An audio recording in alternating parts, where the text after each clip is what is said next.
রাসূল সাল্লাল্লাহু আলাইহি ওয়াসাল্লামের মাদানী জীবন চতুর্থ পর্ব। কিতাব তারিখুল ইসলাম, মূল লেখক হযরত মাওলানা সৈয়দ মোহাম্মদ মিয়া রহমতুল্লাহি আলাইহি। জিহাদ আলোচ্য বিষয়। জিহাদের শাব্দিক ও পারিভাষিক পরিচয়, জিহাদের শরঈ প্রক্রিয়া ও বিধান।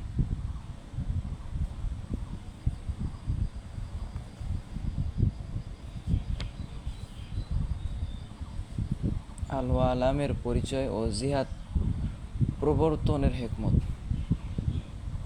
গাজওয়া ও সারিয়ার মধ্যকার পার্থক্য। মুসলিম সৈন্যদের বেতন ভাতার উৎস ও প্রক্রিয়া। প্রশ্ন, জিহাদ শব্দের অর্থ বলো। জিহাদের অর্থ হলো সাধ্য অনুযায়ী পরিপূর্ণ শক্তি ব্যয় করা, চূড়ান্তভাবে প্রয়াস চালানো। শরীয়তের পরিভাষায় জিহাদ কাকে বলে? পূর্বে যা বলা হয়েছে জিহাদের শরঈ অর্থও তাই। পার্থক্য শুধু এতটুকু যে এই চেষ্টা ও শক্তি ব্যয় যদি আল্লাহর পথে হয়, সত্যকে সমুন্নত করার জন্য হয়, তবে তা হবে শরঈ জিহাদ। সুতরাং শরীয়তের দৃষ্টিতে জিহাদের অর্থ এই দাঁড়ালো যে আল্লাহর পথে সত্যের ঝান্ডা সমুন্নত করার জন্যে পরিপূর্ণ শক্তি ব্যয় করা এবং চূড়ান্ত পর্যায়ের চেষ্টা করা। এই চেষ্টা কিভাবে হওয়া উচিত? তলোয়ারের মাধ্যমে নাকি জানমালের মাধ্যমে? স্থান ও কাল হিসেবে যেভাবে জিহাদ করলে ফলপ্রসূ এবং লক্ষ্য অর্জিত হয় সেভাবে হওয়া চাই। যদি জান দেওয়ার প্রয়োজন হয় তাহলে জান দিয়ে, আর মালের প্রয়োজন হলে মাল দিয়ে। যেখানে হক কথা বলার কারণে ইজ্জত আবরু ও মান সম্মান এবং জানমালের ঝুঁকি থাকে, কিন্তু ন্যায় ইনসাফ এবং সত্যকে করার জন্যে সেখানে সত্য কথা বলতেই হচ্ছে, তখন সত্য কথা বলে জিহাদের দায়িত্ব পালন করা হবে। জিহাদের হুকুম কি? ফরজ না ওয়াজিব? ফরজ হলে ফরজে আইন নাকি ফরজে কেফায়া, অর্থাৎ ফরজ নামাজের মতো তা প্রতিটি মুসলমানের জন্য ফরজ, নাকি ফরজে কেফায়া অর্থাৎ সামাজিক দায়িত্ব যা সমাজের কিছু সংখ্যক মানুষ পালন করলে সকলের পক্ষ থেকেই আদায় হয়ে যায়, কেউ গুনাহগার হয় না। আর কেউ পালন না করলে প্রত্যেকেই গুনাহগার হয়। ইসলামী শিক্ষায় জিহাদ ফরজের স্থান রাখে, তবে অবস্থা ও প্রয়োজন অনুযায়ী কখনো তা ফরজে আইন হয় আর কখনো ফরজে কেফায়া।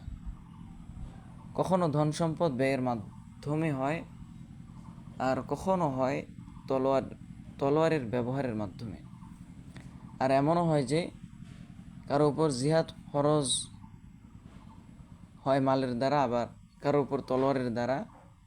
আর যেখানে লেখা বা বক্তৃতার দ্বারা সত্য প্রকাশের প্রয়োজনীয়তা দেখা দেয়, সেখানে এভাবে সত্য প্রকাশও ফরজ, এবং পরিণামে যে বিপদ মুসিবত আসবে তার বিনিময়ে জিহাদের সওয়াব লাভ হবে। জিহাদ কিভাবে হবে এ বিষয়টির সিদ্ধান্ত কে করবেন? কোরআনের শিক্ষা হলো এই ধরনের সমস্ত বিষয়েই সিদ্ধান্ত দান করবেন সর্বোচ্চ ক্ষমতাশালী ব্যক্তিবর্গ। সর্বোচ্চ ক্ষমতাশীল ব্যক্তি কারা? যদি শরীয়ত সম্মত ইসলামী সরকার থাকে, তাহলে সরকারের দায়িত্বশীল এবং পরামর্শ সভার সদস্যবৃন্দ সর্বোচ্চ ক্ষমতাশীল ব্যক্তি হবেন। আর ইসলামী হুকুমত না থাকলে যারা দূরদর্শী, অভিজ্ঞতা সম্পন্ন, জ্ঞানবান আলেম, তারাই সর্বোচ্চ ক্ষমতাশীল, যারা মুসলমানদের সমষ্টিগত নেতৃত্ব পাবেন। হুজুর সাল্লাল্লাহু আলাইহি ওয়াসাল্লাম কি তলোয়ারের জিহাদ ছাড়া অন্য কোনো জিহাদও করেছিলেন? হুজুর সাল্লাল্লাহু আলাইহি ওয়াসাল্লাম কি তলোয়ারের জিহাদ ছাড়া অন্য কোনো জিহাদও করেছিলেন? হুজুর সাল্লাল্লাহু আলাইহি ওয়াসাল্লাম প্রথম তলোয়ার ছাড়া জিহাদ করেছেন।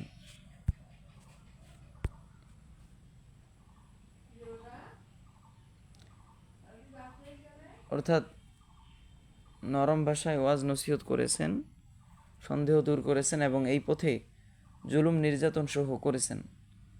অত্যাচারিত হয়ে অত্যাচারীর জবাব দিয়েছেন। চরিত্র মাধুর্য দিয়ে তাদেরকে প্রভাবিত করেছেন। গোটা মক্কি জীবনই কেটেছে এক প্রকার জিহাদের মধ্যে।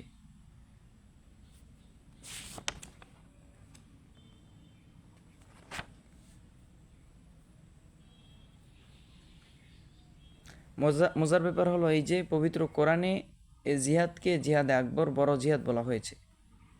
হুজুর সাল্লাল্লাহু আলাইহি সাল্লামের উপর তলোয়ারের জিহাদ কখন ফরজ হয়েছে?